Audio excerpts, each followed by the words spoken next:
পানি নেই, আছে ময়লার স্তূপ, দুর্গন্ধে বাড়ছে স্বাস্থ্য ঝুঁকি। দখল আর দূষণে অস্তিত্ব সংকটে একসময়ের প্রবাহমান খাল। পটুয়াখালী বিজ্ঞান ও প্রযুক্তি বিশ্ববিদ্যালয়ের পূর্ব গেট থেকে শ্রীরামপুর ইউনিয়নের ওপর দিয়ে বয়ে যাওয়া পীরতলা খালটি এখন শুধু কাগজ কলমেই সীমাবদ্ধ। বাস্তবে এর অস্তিত্ব খুঁজে পাওয়া মুশকিল। ৫ কিলোমিটার দীর্ঘ খাল দিয়ে একসময় নৌযান চলাচল করত।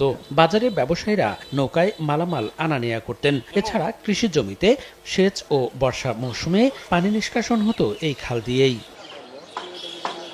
এলাকাবাসীর অভিযোগ, মিষ্টি পানি সংরক্ষণের জন্য ৮০-র দশকে খালটির উভয় প্রান্তে জলকপাট নির্মাণ করে পানি উন্নয়ন বোর্ড। বছর দশেক আগে জলকপাটগুলো অকেজো হয়ে পড়লে স্থানীয়রা খালের মুখে বাঁধ দিয়ে দেয়। এতে স্বাভাবিক পানির প্রবাহ বন্ধ হয়ে যাওয়ার সুযোগে দুই তীর দখল করে প্রভাবশালীরা কাঁচা পাকা স্থাপনা নির্মাণ করে। এছাড়া এলাকার বর্জ্য ফেলার কারণে খালটির অনেক জায়গায় ভরাট হয়ে যায়। আমরা সবাই চাই যে এই খালটাকে পুনঃখনন করে এটাকে সচল করা উচিত, যাতে আমরা একটা সুন্দর পরিবেশ পাইতে পারি। এই খালটা দিয়ে পটুয়াখালী যাওয়া যেত, মালামাল নিয়ে আসতে আমাদের অনেক সুবিধা হইতো। এখন গাড়িতে যাতে আমরা মালামাল আনি, আমার কেনিং খরচ অনেক বেশি হয়। দখলদারি হাত থেকে আমরা খাল মুক্তি চাই।